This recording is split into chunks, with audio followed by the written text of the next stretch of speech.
జిల్లా కలెక్టర్ గారికి BRS party తరపున అభినందన తెలియజేస్తూ ఉన్నాం.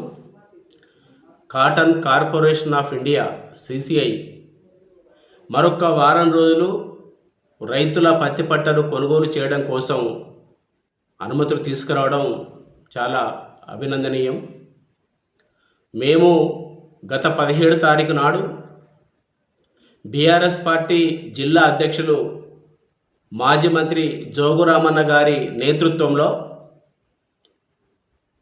కలెక్టర్ గారిని తన ఛాంబర్లో కలవడం జరిగింది. జోగురామన్న గారు కలెక్టర్ గారితో వినతి పత్రం ఇస్తూ రైతుల వద్ద పత్తి నిల్వలు ఉన్నాయి,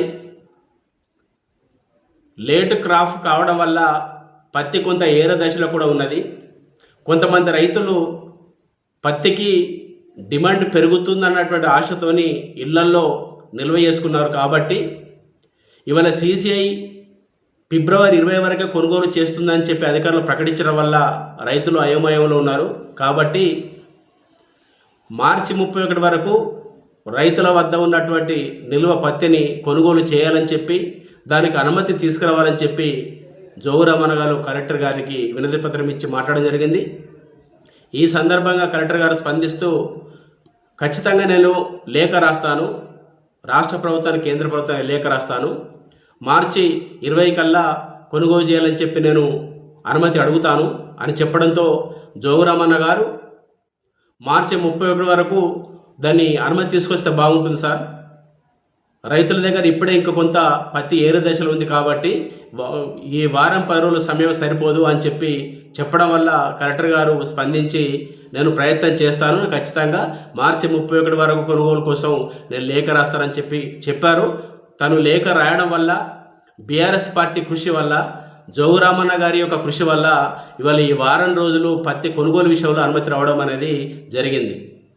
కానీ ఈ ప్రాంతంలో ఉన్నటువంటి గెలిచినటువంటి బీజేపీ ఎంపీ కానీ బీజేపీ ఎమ్మెల్యే కానీ పత్తి రైతుల గురించి ఎలాంటి స్పందించకుండా, ప్రతి రైతుల సమస్యలు పట్టించుకోకుండా ఇలా ఆదిలాబాద్లో ఉన్నటువంటి బీజేపీ ఎమ్మెల్యే ఈ వారం రోజులు CCI కొనుగోలు కోసం నేను అనుమతి తీసుకొచ్చా అని చెప్పి ఇలా జబ్బలు జరుచుకుంటున్నాడు.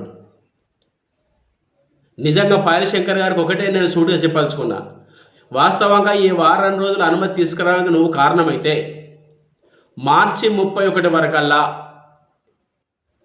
రైతుల వద్ద ఉన్నటువంటి పత్తిని కొనుగోలు కోసం అనుమతి తీసుకురావాలని చెప్పి డిమాండ్ చేస్తున్నాం. ఎందుకంటే కేంద్రంలో బీజేపీ ప్రభుత్వం ఉన్నది, మీరు బీజేపీ పార్టీ సంబంధించినటువంటి ఎంపీ గెలిచారు, బీజేపీ పార్టీ సంబంధించినటువంటి ఎమ్మెల్యేగా మీరున్నారు. కాబట్టి కేంద్ర ప్రభుత్వాన్ని ఒప్పించి ఇవాళ CCI అంటే కేంద్ర ప్రభుత్వ రంగ కొనుగోలు సంస్థ, ఇది కేంద్ర ప్రభుత్వం సంబంధించింది. మరి ఎంపీ నాగేష్ గారు ఎందుకు ప్రయత్నం చేయరు, ఎమ్మెల్యే ఉన్నటువంటి పాయలశంకర్ గారు ఎందుకు ప్రయత్నం చేయరు? మార్చి 31 కల్లా మీరు కొనుగోలు చేయడం కోసం ప్రయత్నం చేయండి. ఇవాళ బీఆర్ఎస్ పార్టీ కృషి ఫలితంగా జరిగినటువంటి ఈ యొక్క వారం రోజుల అనుమతిని మీ ఖాతాలో వేసుకోవడం కోసం ప్రయత్నం చేస్తున్నావు, పరిగాపులు కాస్తూ ఉన్నావు, జబ్బలు జరుచుకుంటూ ఉన్నావు. నిజంగా నువ్వు చేసిన ప్రయత్నం నిజమే అయితే మార్చి 31 కల్లా కాటన్ కొనుగోలు చేయడం కోసం CCI అనుమతి తీసుకొస్తే నిజంగా నువ్వు ప్రయత్నం చేసినట్టుగా ప్రజలు భావిస్తారు.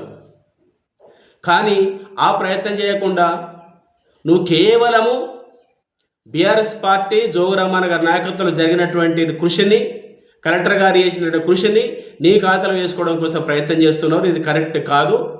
ఇంకొక మాట, ఆదిలాబాద్ నియోజకవర్గంలో 4,000 కోట్ల రూపాయలు తీసుకొచ్చి అభివృద్ధి చేసినటువంటి మాజీ మంత్రి జోగురామన్న గారిని ఒక పెద్దాయన పట్టుకొని అరే లుచ్చారు మాట్లాడవు. నేను జోగురామన్న తిట్టానని చెప్పి నువ్వు ఆనందపడవచ్చు, కానీ ఆదిలాబాద్ నియోజకవర్గ ప్రజలు మాత్రం నిన్ను నువ్వే లుచ్చా అని తిట్టుకున్నట్టుగా భావించారు. ఎందుకంటే ఆదిలాబాద్ నియోజకవర్గంలో నువ్వు చేసే అన్ని లుచ్చదందలే.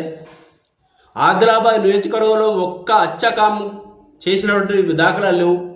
కాబట్టి ఇప్పటికైనా పాయలశంకర్ గారు మీ యొక్క లుచ్చా ప్రయత్నాలు, లుచ్చా దందలు మానుకొని రైతుల కోసం, రైతుల అభివృద్ధి కోసం, రైతుల పత్తి పంట కొనుగోలు చేయడం కోసం ఇప్పటికైనా మీరు ప్రయత్నం చేయాలని డిమాండ్ చేస్తూ ఉన్నాం. లేని ఎడల బీఆర్ఎస్ పార్టీ ఆధ్వర్యంలో రైతాంగానికి అండదండగా నిలబడి అనేక ఉద్యమాలకు పూనుకుంటామని చెప్పి ఇవాళ బీజేపీ పార్టీ ఎంపీకి బీజేపీ పార్టీ ఎమ్మెల్యేకి హెచ్చరిక చేస్తూ ఉన్నాం.